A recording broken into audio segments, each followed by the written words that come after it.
ጤና ይስጥልን። የገንዘብ የምጣኔ ሀብት የመዋለ ንዋይ የንግድና የተለያዩ የስራ መረጃዎችን የምናቀርብበት ሰዓታችን ላይ ነው የምትገኙት። እስከ መጨረሻው በመከታተል ከዚሁ ከምናስተላልፈው መረጃ ተጠቃሚ እንድትሆኑ እንጋብዛችኋለን። ሰብስክራይብ፣ ላይክ፣ ሼር ማድረግንም እንዳትዘነጉ እናስታውሳችኋለን። ለዛሬ ወደ አጠናቀርናቸው መረጃዎች ነው የምናልፈው። ተከታተሉ።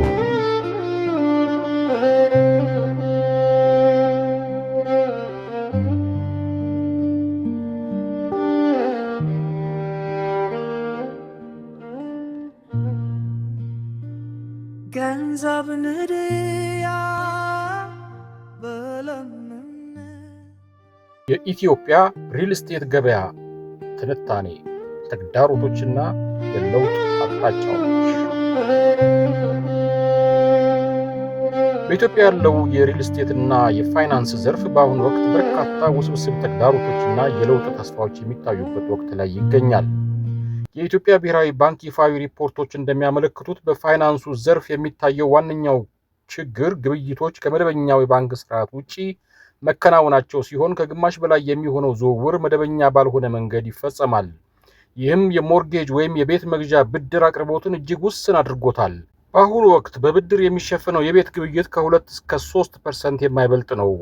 ከዚህ በተጨማሪ ብሔራዊ ባንክ በቅርቡ ባወጣው መመሪያ መሰረት የተጣለው የ14% የብድር እድገት ወይም ደግሞ ከቅርብ ጊዜያት ወዲህ ደግሞ ተሻሽሎ 24% የሆነው የብድር እድገት ገደብ እና ከፍተኛ የወለድ ተመን ዘርፉን በገንዘብ እጥረት እንዲታነቅ አድርጎታል። ይሁን እንጂ የኢትዮጵያ የካፒታል ገበያ ባለስልጣን ይፋ እንዳደረገው የውጭ ባንኮች ወደ ሀገር ውስጥ መግባት፣ የአክሲዮን ገበያ መጀመር እና የሪል ስቴት ኢንቨስትመንት ትረስቶች መፈቀድ አዳዲስ የፋይናንስ አማራጮችን በማምጣት ገበያውን የማዘመን ከፍተኛ ተስፋ አላቸው። የመኖሪያ ቤቶች ፍላጎትና አቅርቦት መካከል ያለው ሰፊ ልዩነት ሌላው የዘርፉ ፈተና ነው። የኢትዮጵያ የከተማ ልማትና ኮንስትራክሽን ሚኒስቴርና የዓለም ባንክ የጥናት ሪፖርቶች እንደሚጠቁሙት በየዓመቱ በአማካይ 471,000 አዳዲስ ቤቶች ያስፈልጋሉ። ይሁን እንጂ የመንግስት የጋራ መኖሪያ ቤቶች ፕሮግራም ከፍላጎቱ 2% ብቻ ነው ማሟላት የቻለው። በዚህም ምክንያት የቤቶች ዋጋ ከ200 እስከ 300% ጭማሪ ያሳየ ሲሆን በቤት ልማት ፕሮግራሞች ስር የተመዘገቡ 800,000 የሚጠጉ ዜጎች በረጅም የጥበቃ ዝርዝር ውስጥ ይገኛሉ። የግሉ ዘርፍ ግንባታዎችም በአብዛኛው ከፍተኛ ገቢ ያላቸው ግለሰቦች ላይ ብቻ የሚያተኩሩ በመሆናቸው ለአማካይ ኢትዮጵያዊ ቤት መግዛት የማይታሰብ እየሆነ መጥቷል። መንግስት ይህንን ችግር ለመቅረፍ የተለያዩ ፖሊሲዎችን በማውጣት ላይ ይገኛል። በህዝብ ተወካዮች ምክር ቤት የጸደቀው የቤት ኪራይ ቁጥጥር አዋጅ የኪራይ ዋጋ ጭማሪን ለመገደብና ለአዳዲስ ግንባታዎች ማበረታቻ ለመስጠት ያለመ ነው። በተጨማሪም በኢንቨስትመንት ኮሚሽን በኩል ማብራሪያ እንደተሰጠው ቢያንስ $150,000 ኢንቨስት ያላደረጉ የውጭ ዜጎች የመኖሪያ ቤት ባለቤትነት እንዲፈቀድ መወሰኑ የውጭ ምንዛሪን ለመሳብና ግንባታን ለማፋጠን የታለመ ነው። በሌላ በኩል በገቢዎች ሚኒስቴር የታወጀው እና በንብረት የገበያ ዋጋ ላይ ተመስርቶ የሚጣለው የንብረት ታክስ የመንግስትን ገቢ ለማሳደግ ቢረዳም አሁን ባለው የኑሮ ውድነት ላይ ስላለው ተጽዕኖ እንደ ሴፈስ ግሮዝ ካፒታል ያሉ የኢኮኖሚ ተንታኞች ስጋታቸውን ይገልጻሉ። ወደፊት ያለውን ሁኔታ ስንመለከት እንደ ናይት ፍራንክ ያሉ ዓለም አቀፍ የሪል ስቴት ተንታኞች በአጭር ጊዜ ውስጥ በዋጋ ግሽበትና በግንባታ ወጪዎች መጨመር ምክንያት የተረጋጋ ወይም ቀርፋፋ እድገት እንደሚኖር ይተነብያሉ። ነገር ግን በመካከለኛ ጊዜ ውስጥ የፋይናንስ ዘርፉ መሻሻልና የውጭ ባንኮች ስራ መጀመር ገበያውን ያነቃቁታል።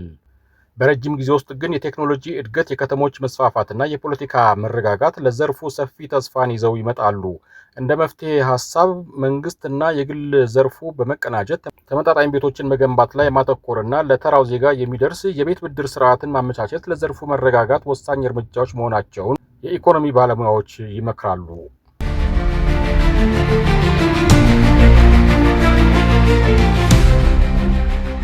የመሬት ሊዝ አዋጅ ሊሻሻል መሆኑን ሸገር ሬዲዮ ጣቢያ ዘግቧል። አዋጁ ሲሻሻል ከከተማ መሬት ጋር የተያያዙ ችግሮች ይፈታሉ ተብሎ ተስፋ ተጥሏል። የከተሞች የመሬት አቅርቦት ላይ የሚነሱ ችግሮችን ለማስቀረት ነባሩን የሊዝ አዋጅ እያሻሻለ መሆኑን የከተማና መሰረተ ልማት ሚኒስቴር ተናግሯል። ውስን ሀብት የሆነው መሬት በተለይም በከተሞች ላይ ያለው አቅርቦት ከፍላጎት አንጻር እንደማይጣጣም ተናግሯል። የከተማ መሬት አስተዳደር ዋና ስራ አስፈጻሚ አቶ ብዙአለም እንደሚከተለው ገልጸዋል። የሊዝ አዋጅ ማሻሻያ ተዘጋጅቷል፣ በረቂቅ ደረጃ ነው ያለው። ነባሩ የሊዝ አዋጅ 721 ላይ ያሉ ክፍተቶችን አጥንተን በማሻሻያ አዋጅ አዘጋጅተናል። አጠቃላይ እኛ እንደ ችግር ያየናቸው የለየናቸው ነገሮች አሉ። ከመጀመሪያው የመሬት አቅርቦት ቦታ አቀራረብ ጀምሮ እንዴት ሰው መሬት ያገኛል፣ ሞዳሊቲው ላይ ደግሞ እንዴት ነው የምናደርገው የሚሉትን ነገሮች ትኩረት በማድረግ እስከ ሊዝ አስተዳደሩ ድረስ ብዙ የተቀየሩ ነገሮች አሉ ብለዋል። የከተሞች መስፋፋትን ተከትሎ ከገጠር ይዞታዎች ጋር ስለሚፈጠሩ የድንበር ግጭቶች ሲያስረዱም በፕላን የሚመራ ነው። ከገጠር ወረዳዎች ጋር በጋራ ነው የሚሰራው። ችግር የሚያጋጥመው ርክክቡ በሚዘገይበት ጊዜ ወይም ፕላኑ ሰዎች ቀደም ሲል ይጠቀሙበት ከነበረው የተለየ በሚሆንበት ጊዜ ነው። ይህም በወረዳ በከተማ ወይም በክልል ደረጃ ውሳኔ ያገኛል ብለዋል። በመጨረሻም የመሬት አቅርቦትና ፍላጎት ለማጣጣም ወደ ጎን ከመስፋፋት ይልቅ ወደ ላይ ወይም ቨርቲካል ዲቨሎፕመንት ግንባታዎችን ማበረታታት አስፈላጊ መሆኑን እና ያለውን ውስን ሀብት በአግባቡና ፍትሐዊ በሆነ መንገድ ለማዳረስ ዘመናዊ የመሬት አስተዳደርና ምዝገባ ስርዓት መዘርጋት እንዳለበት ተጠቁሟል። ወደ ቀጣዩ ዜናችን አልፈናል። ጋና ክሪፕቶ ከረንሲ መጠቀምን ህጋዊ ማድረጓ ተገለጸ።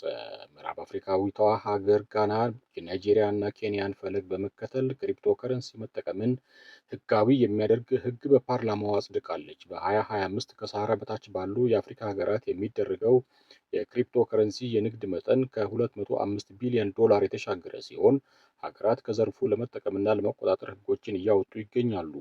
ከሰሃራ በታች ካሉ ሀገራት ናይጄሪያ በንግድ መጠኑ ቀዳሚ ስትሆን ጋና፣ ኢትዮጵያ፣ ኬንያ እና ደቡብ አፍሪካ ተከታዮች መሆናቸው ተነግሯል። የጋና 3 ሚሊዮን ወጣት ክሪፕቶ ከረንሲ ይጠቀማል ሲባል ዘርፉ ከ3 ቢሊዮን ዶላር በላይ ይንቀሳቀስበታል ተብሎም ይገመታል። ጋና ታዲያ ይህንን ዘርፍ የሀገሪቱ ማዕከላዊ ባንክና የሰነደ መዋለ ንዋዮች ኮሚሽን እንዲቆጣጠረውና ወደ መደበኛ ኢኮኖሚ ገብቶ ሀገሪቷ እንድትጠቀም የሚያስችል ህግ አጽድቃለች። ጋና የክሪፕቶ ከረንሲ አገልግሎት ሰጪዎች ከሁለቱ አካላት ፈቃድ እንዲወስዱ መመሪያ ያወጣች ሲሆን ይህም ዘርፉ የሚተችበትን የገንዘብ ማጭበርበር ለመከላከል ይረዳል ተብሎ ታስቧል። ክሪፕቶ ከረንሲ በተደጋጋሚ ከገንዘብ ማጭበርበር ጋር ተያይዞ የሚነሳ ሲሆን ናይጄሪያ ከዚህ ቀደም ባይናንስ የተሰኘውን የክሪፕቶ ከረንሲ መለዋወጫ የኢኮኖሚ ጥቅሜን አሳጥቶኛል በሚል የ81 ቢሊዮን ዶላር ክስ መክፈቷ ይታወሳል። የጋና ማዕከላዊ ባንክ ገዢ ጆንሰን አሲያማ ከዚህ ቀደም በጨዋታው ወደ ኋላ ቀርተናል ብለው የህግ ለውጥ እንደሚኖር መናገራቸው ሲታወስ አሁን በፓርላማው የጸደቀው ህግ ያለውን ስጋት ለመቆጣጠር የሚያስችል ማዕቀፍ ይሰጣል ብለዋል።